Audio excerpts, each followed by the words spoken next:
All right, it looks like it's 10 o'clock, so I think it's time for our second session. So doing the second session today is Amber Willenborg, who is the University of Louisville's instruction coordinator. Amber, if that's the current title, let me know if I'm wrong. I'm wrong. My wonderful colleague, Amber, please feel free to take it away. Thanks so much, Matt. Hi, everyone. As Matt said, I'm Amber Willenberg. I am the instruction coordinator at the University of Louisville. This presentation is called Outsourcing Outreach, Leveraging Collaborative Partnerships to Promote Instructional Content.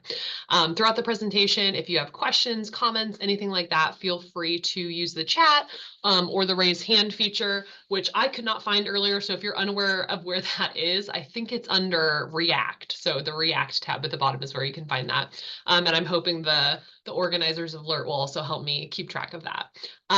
So as part of my role, besides coordinating instruction, whatever that means, I am also in charge of online learning, and I create tons of online instructional content all the time, like tutorials, videos, guides, all of that good stuff.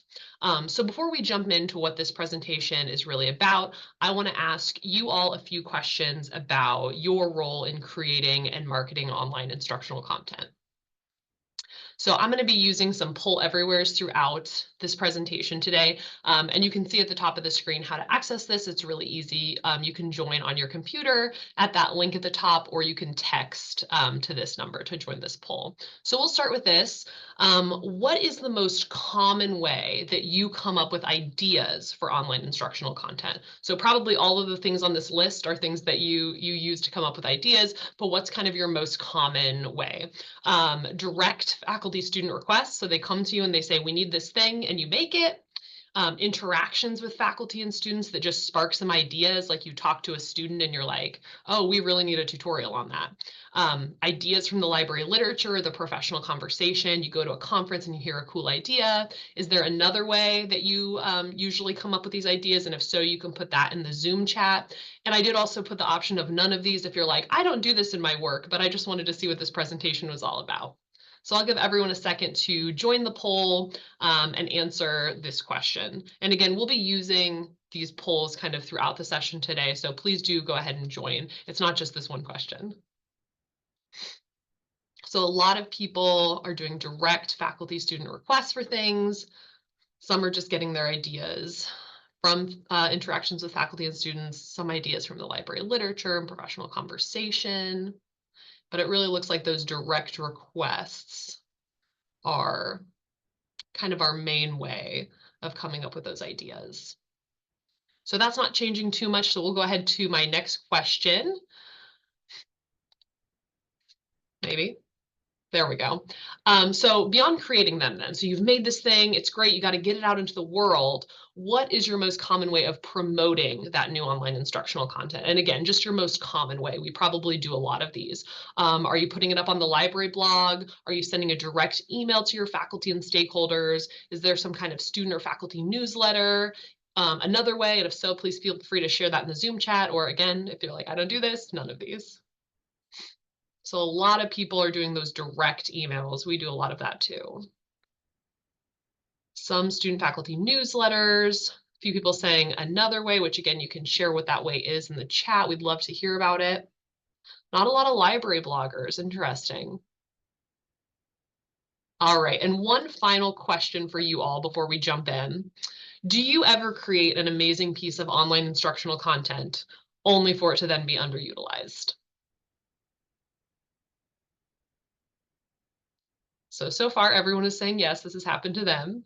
Someone in the chat is saying that they have a very active Instagram account. That's great, where they market that kind of material. So it looks like we're going to be at 100% yes for this. So we've all created that online instructional content that then just doesn't get used. So like many of you, I get ideas for new instructional content in all kinds of ways. I have faculty come directly to me and request materials, or I have interactions with students where I'm like, oh my gosh, we really need a video on this. Everybody's asking me about it. And of course, I also just get ideas from what's going on in the field. Like I've been to some great conferences lately. LOX, like our presenter was talking about this morning, where everyone's talking about like AI literacy. And I'm like, I have to create something around AI. But once I create create this, what I think is like an amazing piece of content, and I'm like, the hard part's done, I made it. Sometimes getting people to actually find and use it is actually more challenging than making the content, right? We have a fantastic communications person at the library who will do those library blogs, who will do social media posts, as other people have mentioned in the chat. Our liaison librarians send notes out to their faculty to advertise new content. We'll also advertise in our what's called U of L Today, which is the daily faculty and staff newsletter. So we have a lot of avenues, but even with all of that promotion, sometimes the things we create are just underutilized. Even when I create a video for a specific class that a faculty member was like, can you make a video for my class? We're going to use it. Sometimes that only gets a handful of views. You can see up on my screen here a couple of examples of underutilized content at our library. And these are things that I've made myself, so I'm not calling out anybody else. It's my stuff. Our productive researcher toolkit over here on the left only got 526 views this last semester, which is about what it gets every semester, right around 500, 400, 500. That doesn't seem horrible, except for the fact that there's a lot of content on this site, and that number is for all the content on the site. So there's probably like 12 different links on here, and we're looking at a cumulative 500 page views. Also, we have other toolkits at our library that regularly get 5,000, 6,000 more views per semester. So this one, compared to those, is extremely underutilized. The other image that I have up here is from an English 102 course, and that's one of those that I mentioned where like someone specifically requested this for their English 102 class, and it only got 14 views, even though I know there were like 25 students in the class. So these are some examples of that underutilized content that's been created, that took time and effort, but then just really didn't get used all that much. So this presentation, finally getting into it, is going to highlight a new approach that I've taken to create and promote online instructional content in the last academic year. I'm going to be highlighting two projects that I've worked on in collaboration with faculty-focused units and committees to not only collaboratively create content that meets an identified need for those groups, but then to also use the marketing capabilities of those groups to amplify the promotion and dissemination of the instructional content. So really relying on partnerships to create and promote instructional content. Can I just ask really fast, are the other people who are in charge of this meeting able to admit people? I don't need to be admitting people as I go, do I? Nope, I'm admitting them as we go. Great. I was just making sure because I'm like, I don't want to leave all these people out in the cold. All right, so the first project that I'm going to talk about is a partnership with our university's Delphi Center for Teaching and Learning. I'm sure many of you are familiar with Centers for Teaching and Learning, but if you're not, they provide programming and resources to faculty to support teaching and student learning. Our Delphi Center has a great audience, a direct line to them of teaching faculty. So they have their like loyal followers who are always, seeing what they're putting out and what they're doing for the university. And the library has partnered with the Delphi Center on several programs related to teaching and information literacy. So we have a good relationship with them. In spring of 2023, I met with a director at the Delphi Center about a potential partnership, just kind of vaguely, could we do something to promote library resources? And the director is actually the one who suggested library involvement in this newly developed teaching onboarding program that was going to be going live in the fall of 2023. This program is an online self-paced course for new instructors at our university. So people who are kind of new to teaching, new to U of L, that want to kind of hone their teaching abilities. And it's hosted in our learning management system, Blackboard. This is not a required program for new instructors, but they do receive a participation certificate for completing the program. Some of the content, just to give you an idea of what we're looking at here in that program, are modules like teaching with U of L technologies, creating an inclusive course environment, and transparent assignment design. So those that I listed, those are all required modules in the program, but they wanted to include some optional modules with other units that they partnered on to include that the people taking the course could choose from. So they do all the required modules, and then there's a handful of optional modules, and they choose, a couple of those to complete the course as well.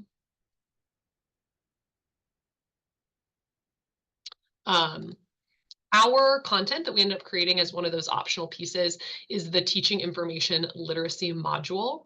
And I drafted the content and activities for this module in spring of 2023. We can take a look at it. I'll open it up here.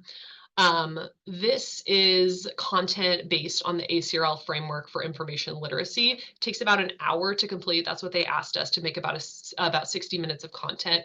And it takes instructors through kind of in general the framework for information literacy, but then frame by frame it has information about what this frame is. So kind of like the definition, but also I wrote this little in other words, to make it a little easier to understand, how they can discuss that concept with their students. So just generally like how do you bring that into a disciplinary course, and then specific activities as well. So not just how do I kind of generally put this in my course, but also how do I, are there activities and ideas that I can incorporate? And then finally, of course, the library piece, how the library can support you, what resources we have to help with this frame. So the really nice thing about this partnership was that I didn't create this module. This is a soft chalk module, if you're familiar with that. And the Delphi instructional designers actually created this. So I wrote up a Word document that just had all of this all written out, and sent it to them, and they made the module. So talking about like pros and cons of these types of relationships, this was a big pro. This was really nice that I just had to write up everything and they put it together into something that looked really good. On the other side of that, just keeping in mind, I did have to send several emails asking for edits because I'm a perfectionist and like a little thing would be wrong with the module. So I had to be like, can you do this? Can you do this? And I felt myself being a little bit annoying, but it ended up really great. So the content was ready to be launched in fall 2023, which was the first iteration of this teaching onboarding program. So that was really all I did. I backed out of this after summer of 2023 because I was like, okay, it's made. It's going to be used in the fall and the spring, and then we'll see what's going on. So I did check in with the director that I'd worked with in Delphi after the spring 2024 semester. It had been used in fall and then spring. And I said, hey, let me get this assessment data for people using this course and people doing the teaching information literacy module. And in her email back to me, you can see my quote up here on the screen. She did say that as of right now, the teaching onboarding program is not a high priority here with all that's going on. They've had some change in the Delphi Center. They have a new person in charge. Their priorities have shifted. So it just wasn't a high priority. So with that being said, she did say 8 people had completed the program total in the fall and spring. So not a ton. They clearly were not marketing this very heavily, unfortunately. But of those 8, 3 had chosen the optional teaching information literacy module. So are those numbers great? Was it 5,000 people taking this information literacy module? No, definitely not. But, in my optimistic mind, I try to think of it as if we had just created something like this, really good content. I think it's really great. The 60-minute module about the framework and how to incorporate it into your teaching. How many of our teaching faculty would have chosen to do it? Probably about 3, right? If we had just sent this out into the world on our own, people probably weren't going to use it regardless. So the fact that we were able to get 3 people interested and learn for 60 minutes about the framework and incorporating information literacy into their teaching, I'm going to say it's a slight win. Okay, I'm happy with that. I do wish it was still a high priority there. Maybe it will become a high priority again. But when I think of it that way, I'm glad 3 people got to engage deeply with integrating information literacy into their courses. And especially when I look at the reflections. So I had people who completed this module choose a frame at the end and then describe how it relates to their course content or the learning outcomes of their discipline more generally, and write a little reflection about it. I will say I'm pretty sure one of the 3 was written by AI, so I didn't include the 3rd one here. It seemed like it was written by AI. But the other 2 were really great. And the first person here, you can see the quote on the left. They were in public health, and they talked about the information has value frame. and how that applies to what their students are doing. Their students create informative messages to the public with different target audiences. And you can see students can utilize this framework to create informative messages to the public with different target audiences, just what I said. So that's great that they were able to make that connection and understand how information literacy is at play in their course. And then the second person wrote a very lengthy reflection that was all about how they are like already incorporating a lot of this into their class. They said, I realize I've been discussing the beginning stages of information literacy with students. They went on to talk about their textbook and how the textbook in the class is written by cops and how some students are like, you know, concerned about that, but she explains their authority. She explains their background on the topics at hand. And then you can see here in her last little quote here, I often discuss statistics in my class, and I always make it a point to tell them where this is coming from. I warn them not to just see a TikTok or a news article and assume this is gospel. It is crucial to be critical. So this person is really understanding, like, students need to be outright kind of told, right, about the authority of information and not to just trust anything that they see. I think a lot of times people just think students already know that, but we really do need to be teaching it. So it's great. These reflections were great. I was really happy to see that they got so much out of the module. So kind of reflecting on this partnership as a whole, it was really great because Delphi has that built-in audience of faculty. I think one of the issues with the library promoting things is that everyone is our audience. It's really hard to target a certain group with library promotion besides just the faculty or students. So it was really nice that they have a built-in audience of faculty who are very dedicated to teaching. So that's really nice. The library didn't have to do any marketing, which again is kind of like the whole impetus for these partnerships in this whole presentation. Like, I love not having to market something that I created. Delphi had instructional designers who created the content from what I wrote, which saved me a lot of time and energy, which is probably why I'm not so upset that only 3 people use this, because I'm like, you know, I took an hour and I wrote a Word document. Like, it's not so bad. The downsides of a partnership like this, though, are obviously that the people we've collaborated with have shifted priorities and have told us as much, right? They're like, this is not a priority right now. So it's not being marketed or utilized as heavily as it might otherwise be. Delphi has a lot of power on campus, so if they wanted more people to be taking this program, then more people would probably be taking this program. But like I said before, having 3 faculty members take the time to get an in-depth look at teaching information literacy is better than 0. And again, probably comparable to what we would have gotten if we just created this on our own. So I am curious to see data on this from coming semesters. Maybe it's something that they're going to be pushing a little bit harder in the coming fall and spring semesters, especially since this was only the first iteration of the program. So I'm curious to see if more people will get involved, and I'll definitely be keeping up with the assessment data on our content. So pausing here for another question. Have you had experience with this type of partnership for creating or marketing instructional content? And if you have and you want to tell us about it in the Zoom chat, you can go ahead and add that there.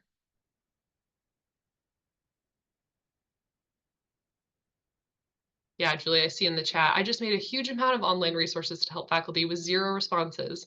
That's common. Julie also works at the Teaching and Learning Center to promote workshops. Tears are shed.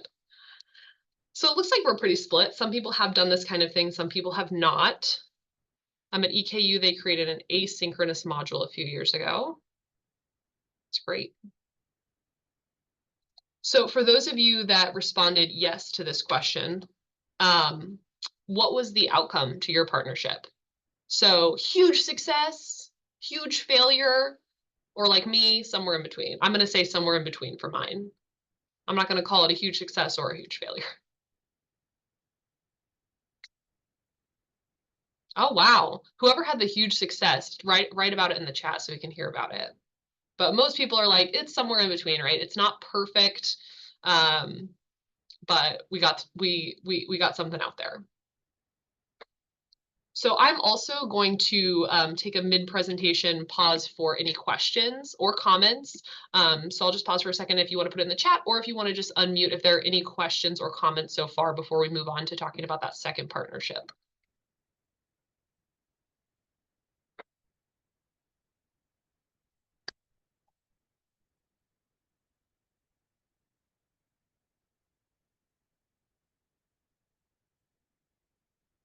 All right, seeing none, we will move forward.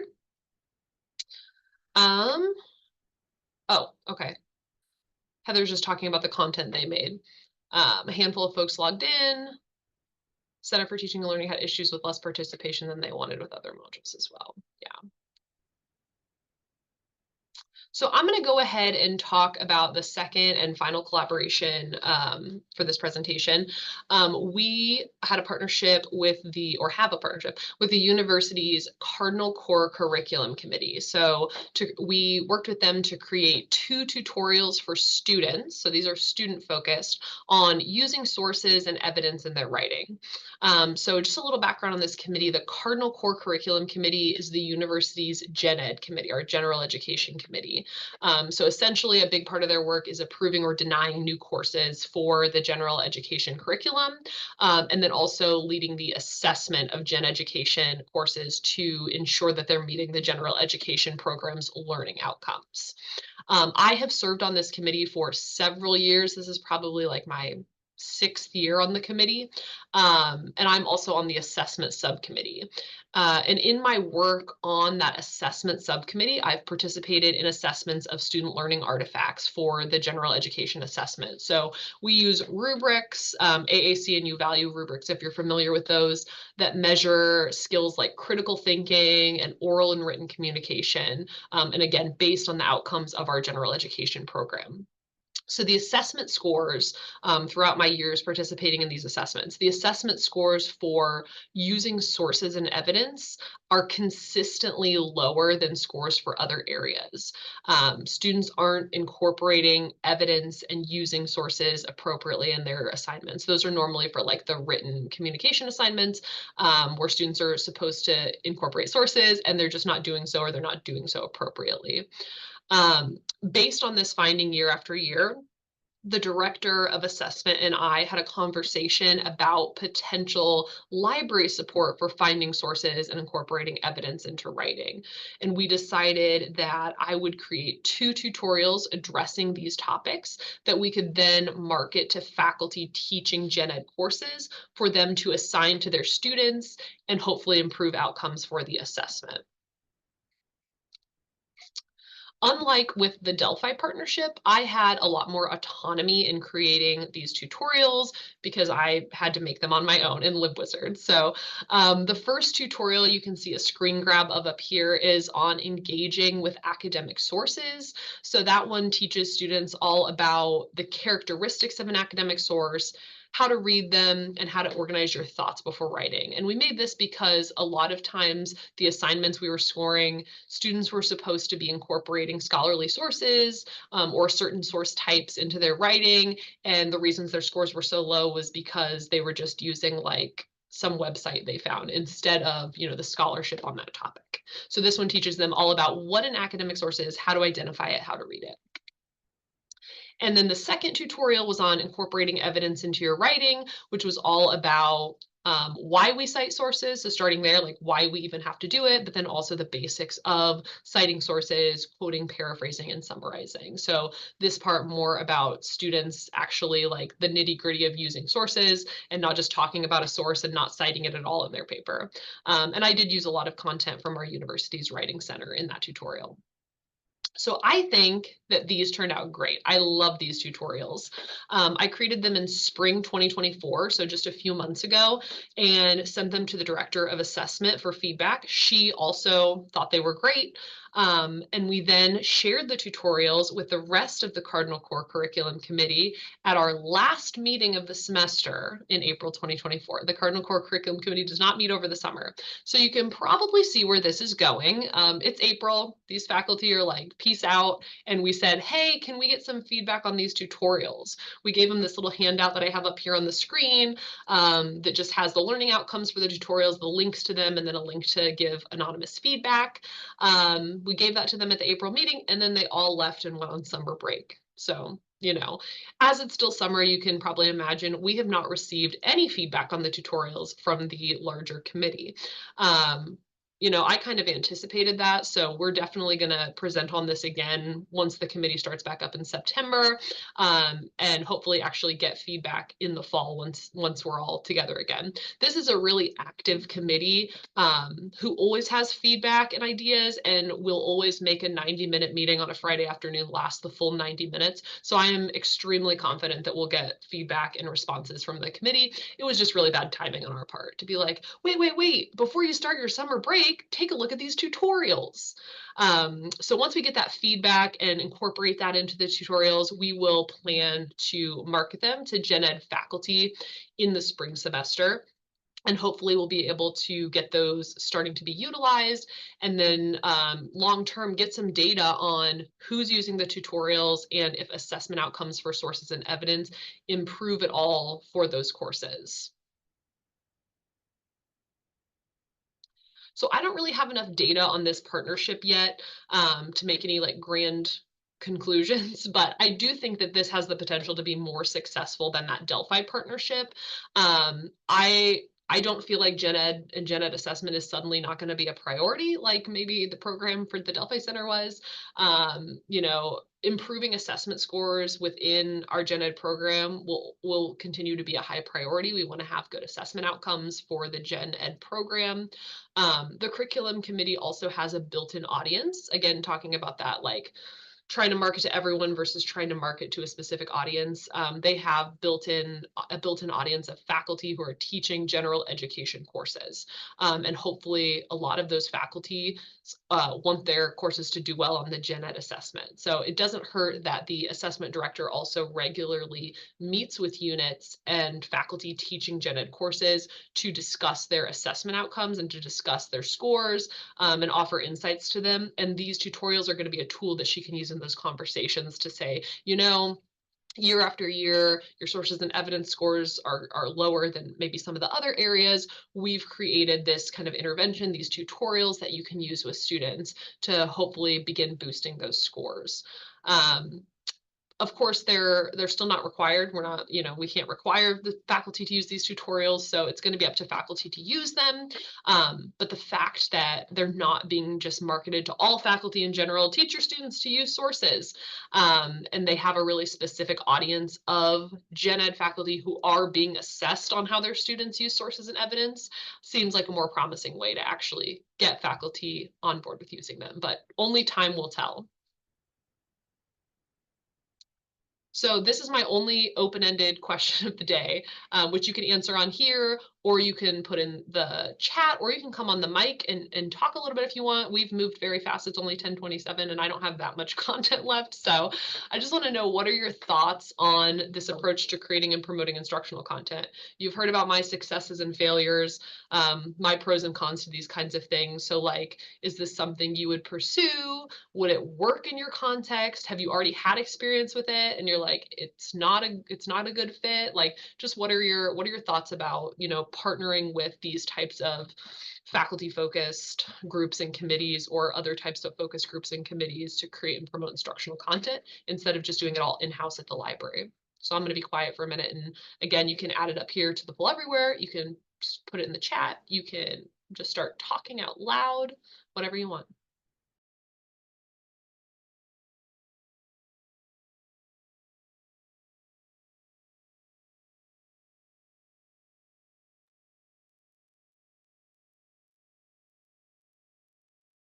Yeah, so this person talking about, I love that you saw a need on your campus and then created content. When I first started my job as the online learning librarian, was what I was hired as, I was just like making stuff. And that was good at the time because we didn't have a lot of online content, but I was like, make it. It's going to get used. Now that I'm, I have a different job and I'm busier and older, I'm like, we create things that are based on a need, not just because we think it's cool.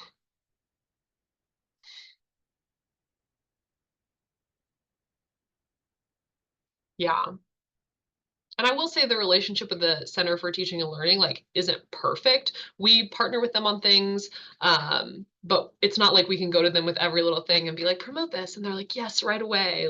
We have to have a workshop idea or something that they're into. Yeah, the appropriate marketing and buy-in. Yeah, buy-in is a big one. Like if I had gone to Cardinal Core and said, I want to do this, and they were like, nah, then it would have been the end of the conversation, right? It was really helpful that we had a relationship with Delphi. The libraries in Delphi had worked on other things, and it was really helpful that I had sat on this committee for 6 years, right? And people knew me and trusted me, and I had been involved with the assessment. I wasn't just some person walking in and saying, you need this. So it does take a lot of time and energy to develop that buy-in, I think.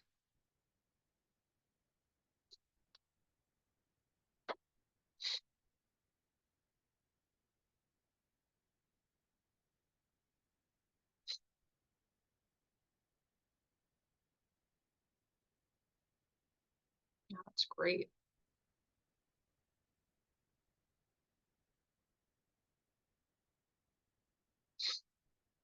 Yeah, I do think this person talking about partnering with Gen Ed, I do think it's helpful if you have a connection. If you don't have a library sitting on your Gen Ed committee, at the very least, is there a faculty member on there that is a big library champion, something like that?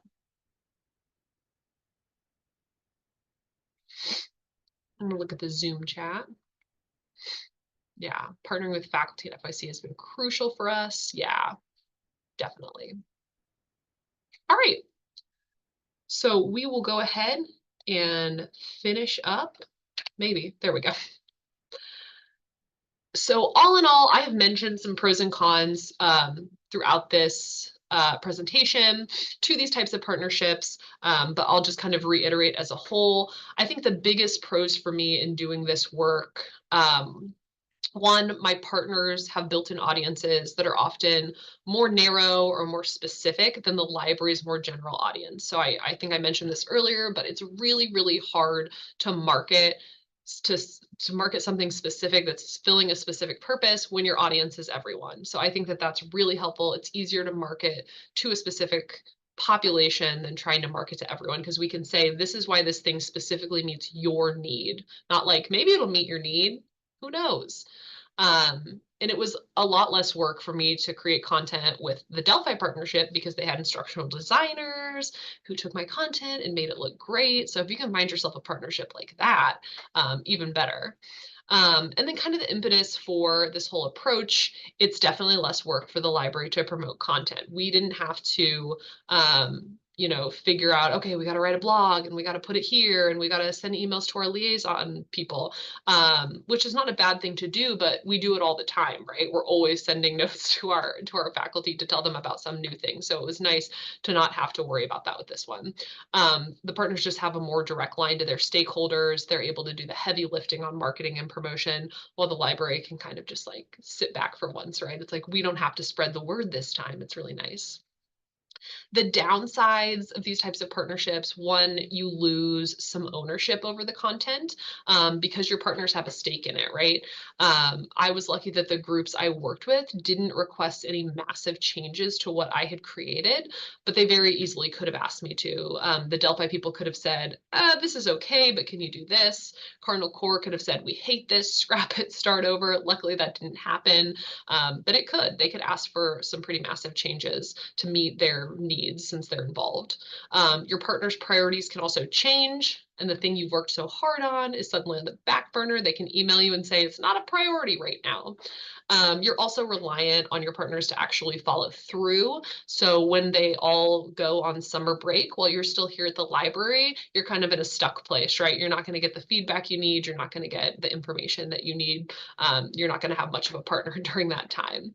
And in the end, due to all of these factors, your content can still be underutilized. I feel like I kind of broke the promise of this presentation. Like, I didn't create anything so far that's been just like so well used and amazing, and it's like fixed all of my problems with creating and marketing online instructional content.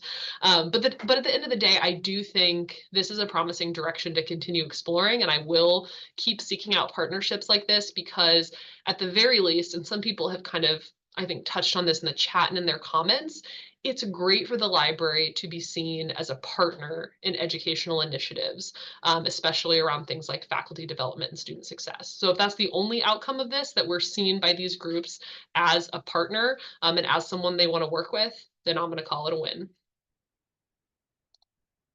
Thanks. That's all I have. We're done early, but are there any questions, comments, anything at all? I had a question, Amber. Yeah, For you provided a document you said to the instruction or to the designers who made that yeah. module. Did you also come up with the like assessment tools that were built into it or the reflection pieces? Because I saw like Yeah, I had an example of. Did you yeah. write those as well? Yeah, Okay. I did all of that. The only thing that they did was like some of the like, which I didn't love this. This was some of the things I get feedback on, but like like I would make like an activity and then they would like make it so you had to like flip through pages to do it. They made it a little more interactive, I guess, instead of just like straight text, which was probably better from an instructional design standpoint. I just thought it looked kind of weird at times. But yes, to answer your actual question, I wrote out like reflection this, then this. I like put the headings in and everything I wanted, and they just transferred that into soft chalk module format. Okay, so follow-up question. Is that content something you'd be willing to share with others who contributed or who are participating in this, as long as they attributed it to you? Like, is that something you're willing to do? Oh yeah, I Put you can. on the I spot. know I can share the document that I wrote. I think that Right. the content itself lives behind a login because it's in Blackboard, which is our learning management system. Exactly. But I can definitely share the document that I wrote. Awesome. Thank you. Yeah, of course.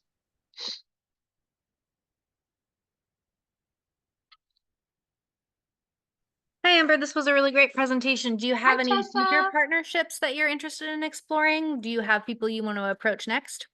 That's a great question. I currently don't have anyone in mind. I think that it always just happens for me kind of like serendipitously. Like I was kind of thinking already with Cardinal Cora, I was like, we should do something about this. And then literally like the day that I was like trying to get up the nerve after the meeting, I'm like, I'm gonna talk to the assessment person.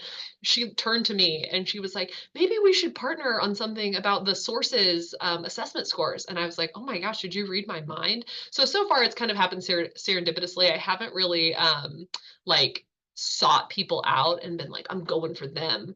But I think that Tessa's in my department. I think as a department, we could kind of think about that more strategically. And I'm sure people have tons of great relationships with groups that this kind of approach would work with.